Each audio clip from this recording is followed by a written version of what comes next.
Oh, come on! Does everything have to be a taffy pull right now?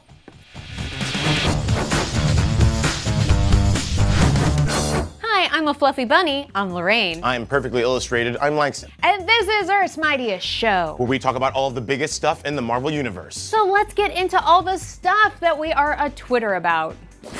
Oh, this is so cool. I have it on my desk right now. You gotta check out The Road to Avengers Endgame, The Art of the Marvel Cinematic Universe, which is a new hardcover book. Fans can discover the inside story of Marvel Studios' Avengers Infinity War with behind-the-scenes photos, concept art, and interviews with the cast and crew. They tell the story that did not appear on the screen, but colored last year's shocking chapter of the MCU's epic, interconnected journey. You guys should check it out wherever books are sold, because this book is honestly really cool.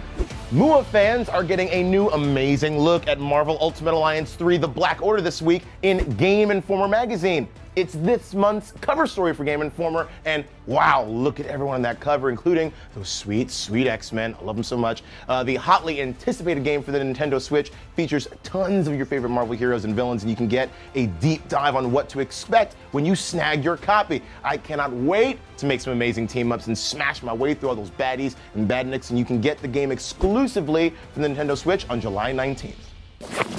Marvel's Agents of S.H.I.E.L.D. returns with its Season 6 premiere tomorrow night, May 10th at 8/7 Central on ABC. A lot to go through because a lot has happened over the course of Agents of S.H.I.E.L.D. Oh my goodness. All right, settings have changed, the roster has changed, of course. Species have changed. People aren't what they used to be, as in like beings. Yeah, Daisy Johnson used to be a human, now she's an inhuman. She's in though, that's good. Oh boy. Also, the agents have taken on a ton of villains in their 5 seasons prior. So Hydra, Hive, remember that? Evil robots, Ghost Rider was there. And strangely, a lot of people have lost their hands. That's a good point. Yeah, I mean, you know what, to be fair, you get it. The replacement can only be better. That is true. There have been some pretty cool hands. Yeah, right? Yeah. Gotta hand it to them. And last season, the agents took on the future and space and the Kree. Big season. A lot of big show. But hey, listen, don't fret if you are lost in space, so to speak. I've got you covered with an ASAP recap of Marvel's Agents of S.H.I.E.L.D. Season 5. Oh, well, there he goes. Hey, boy. This is your ASAP recap of Marvel's Agents of S.H.I.E.L.D. Season 5. You ready? On your mark, get set, go! New season, new setting for Coulson and the crew. They wake up to find themselves displaced in time and space. But oh no, Fitz was left behind. A rogue grifter named Deke appears and helps them navigate the Kree space station called the Lighthouse. At the Lighthouse, humans are slaves and the Inhumans are used as gladiators. What's worse, it looks like sometime between our agents' present and this future, the world was quaked apart by the Destroyer of Worlds. Daisy, that's on you. Simmons gets captured by the Kree leader Cassius and is enlisted to help Inhumans hone their powers, but while trying to save her, Daisy is captured. Thanks a lot, Deke. Things go from bad to worse when they learn Cassius plans to use his profits from selling Inhumans to start a new life and leave the Lighthouse to burn. Destroy the station? Along with everyone on it. Meanwhile, back in the present, Fitz is taken in by General Hale, who saw the future via a young Inhuman named Robin. Fitz escapes and works with the Chronicom Enoch to put himself in stasis, and after 74 years, he awakens in the future, where he reunites with the agents. After Daisy is forced into an Inhuman gladiator fight, she and her teammates escape, and Simmons proposes to Fitz. Marry me, Fitz. Absolutely. How sweet and dangerous. Meanwhile, May's fighting gets her a death sentence, aka being sent to Earth's surface. She's rescued by a group of people who have managed to survive and turn the Zephyr into a shelter. Yo-Yo and Max stay behind to help a new Inhuman named Flint liberate the Lighthouse, while the rest of the team goes to reunite with May, who's aboard the Zephyr and finds an old piece of the monolith that transported them to the future. But bad times for Yo-Yo when she meets her future self and sees a horrifyingly bleak future. The agents finally all meet up with May and Robin, the future-seeing little girl from the past who is now an old woman. Robin aids the agents with her visions of the future and past as she reveals that May took care of her as a little girl, and that Fitz must build a time machine to save them.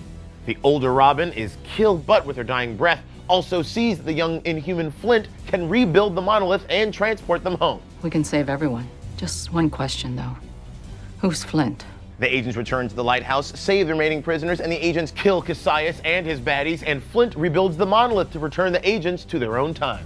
Upon arrival, the team discovers Deke also made it to Earth. In an attempt to keep a low profile, they go to collect him, but are intercepted by Hydra's own General Hale, her soldiers, and her most formidable warrior, her daughter Ruby, who wields extremely deadly ring blades. And in the scuffle, Yo-Yo's arms are cut off by Ruby's blades. Yo-Yo! Hey, Ruby, not cool. The agents have bigger problems, if you can believe that, because all of this time travel has caused a rift in time. Fitz uses gravitonium found on the ship to create a device to close the rift. However, Coulson reveals that he is dying, so he offers to risk his life to deliver the device into the tear. It's a risk I'll have to take. He lives, closes the rift, and Simmons and Fitz finally get married. Yay! Stranger yet, Deke realizes from their rings and wedding vows that Fitz and Simmons are actually his grandparents. But no time for sentiment. The rift begins to reopen and sends in all the team's worst baddies at them one by one. The search continues for more gravitonium to close it. But it seems Hale has similar plans. While making a grab for the same gravitonium, Coulson agrees to accompany Hale back to her base.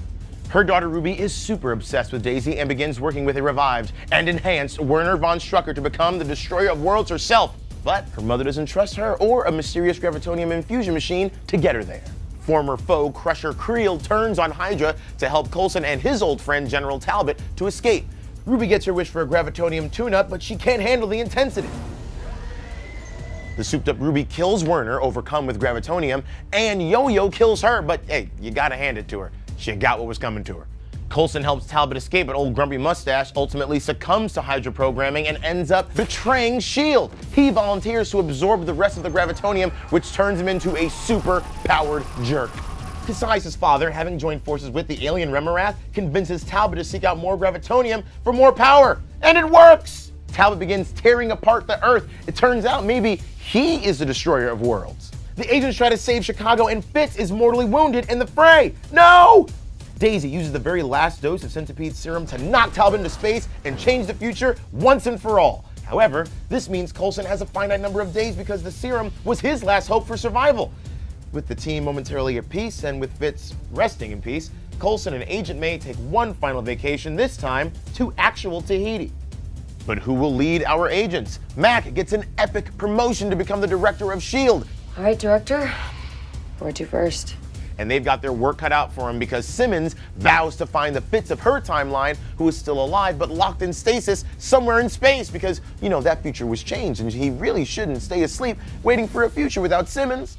And there we have it. Will Simmons find her Fitz? Will Mac be able to fill Coulson's shoes? And who the heck is this guy who looks so much like Coulson if Coulson is dead? Well, we'll just have to watch the Season 6 premiere of Marvel's Agents of S.H.I.E.L.D. May 10th at 8 p.m. Eastern, 7 Central on ABC. And of course, go catch up on all episodes of Marvel's Agents of S.H.I.E.L.D. now streaming. Okay. Wow, that was a lot. It was. Who would have saw it coming? Me. General Talbot, Destroyer of Worlds, Super Jerk. I like just a huge jerk. And now you got Deke is on the scene working with the team. Aw, it's so nice. I always love new teammates. Yeah, I love that. I love that he hasn't had a planet before, so he's just enjoying trees and burgers and friendships. So many Nice. things to enjoy for the first time. Hey, I'm dying to know what happens to Fitz and Simmons. I feel like that's always the question. Dying. What's happened? What? Dying to know. Oh, Too soon.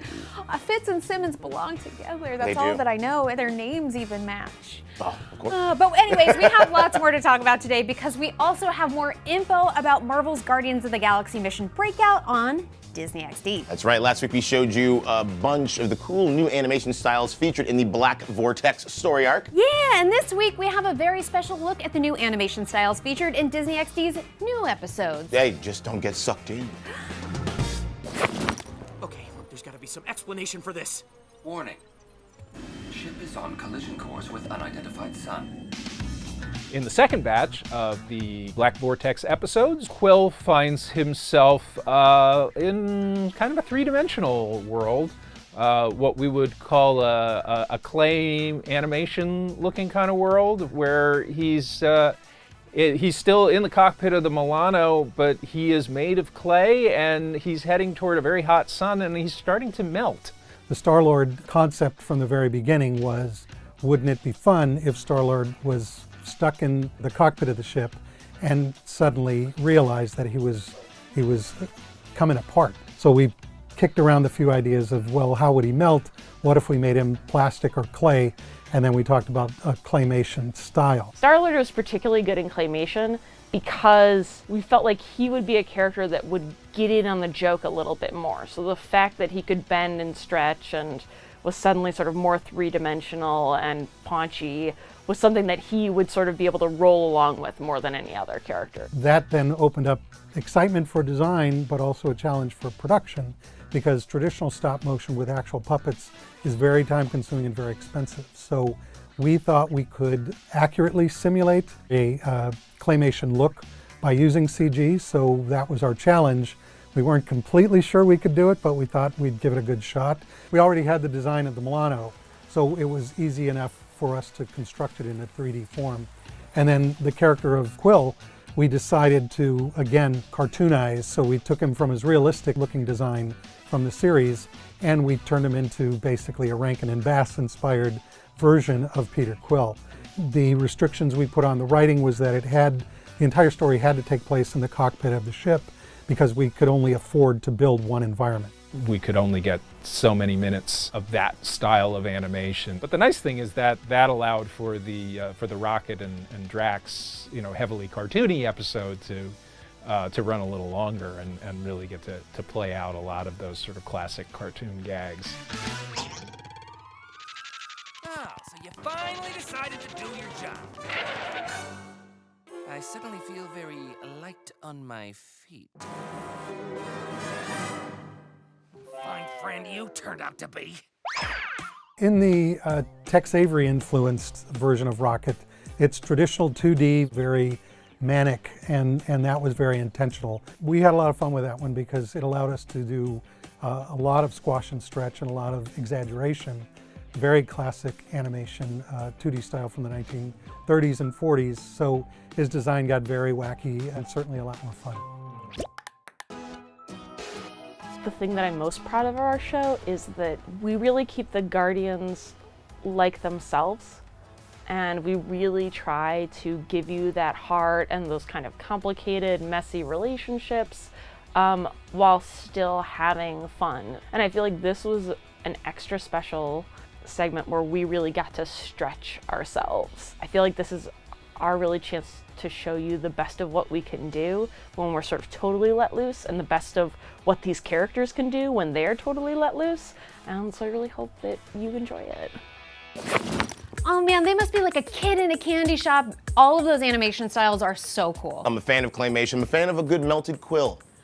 Nice doughy melted quill. Nope. I do have to say, I just love that they got to do so many different things. If you didn't watch last week's episode, go back and look at those two, because you've never really seen animation like this in the Marvel universe. No. They go to an 8-bit land. Looks like an early arcade game. As a child of the 80s, that is amazing. Yes, please. The coolest. Yeah, check out new episodes of Marvel's Guardians of the Galaxy Mission Breakout on Disney XD. Yes. Now, the character design is so cool in all these different animation styles. There's even an old-timey Rocket Raccoon in one of the episodes that I really, really love. I like old-timey versions of characters. Oh, yeah. Oh, I actually learned how to draw Rocket Raccoon. Not that I need help because I'm a master artist, but I took some pointers from Marvel Animation's own Eric Radomski anyway. Ooh, let's watch and learn. I'm here with Eric Radomski from Marvel Animation, and I need art lessons. So here I am. Rocket Raccoon has taken shape in many interesting ways during the Black Vortex for Marvel's Guardians of the Galaxy, and I would like to learn this particular style. Well, this style allows for a little bit more interpretation because it is a little more abstract and wonky. That is my style. There you go. It's always good to start with the head, and it's a small oval, so because he's got a slight curve to him, we'll start here and just sort of give ourselves a little bit of a guide. So it's just sort of a swoop. We want to give a shoulder line, and then we also want to give a hip location. So these are the sort of basic wireframes of where we're going to start building this character from. How do we finish this with the magic of time lapse? Time lapse. So we've got the basic body down. We'll add his tail in here because it's a big, bulky raccoon tail. Mine looks like a talk bubble. And then we're going to get into the shapes to help define the perspective. Please. We're going to add stripes to the tail so they follow the contour of the tail, the shape of the tail. And then we'll fill them in just to distinguish the dark side of the tail from the lights, so it looks like a raccoon tail. I'm good at this part. Just filling it in like a coloring book. Yeah. And then we're going to get into a little bit more dimension of the face. Shall we reveal these beautiful artworks? Do you have any job openings? Rocket's got to eat a little more protein. His tail, though, is working overtime. That's quite a tail. If you want to see quite a tale, be sure to watch Marvel's Guardians of the Galaxy: The Black Vortex on Disney XD. Thank you so much. My pleasure. Art. You're gonna try to define it? Because that wasn't, if you look up art, that ain't gonna be in the dictionary. You can't define art. It's an expression of me, and my expression has poor line work. That was a very raccoon. I don't know if it was Rocket though. It was something, and you can't question that. No, I cannot. No, listen, you can't question checking out new episodes of Marvel's Guardians of the Galaxy Mission Breakout on Disney XD. Yeah, and let's get ready for Marvel's Agents of S.H.I.E.L.D. Tell us how you're feeling about Fitz with hashtag Earth's Mightiest Show. Oh, Fitz feels, it's back. I know. Hey, don't miss the season premiere tomorrow night on ABC. We will see you next time. I'm Lorraine. And I'm Langston. And this is Marvel. Your universe. Art. So what were you trying to draw? I don't know. Thanks for watching Earth's Mightiest Show. If you like this, leave us a comment and subscribe to the Marvel channel. Or click the box over there to watch our last episode. So how are your Fitz feels? Fitz feels feel a bit on the fritz. Oh boy.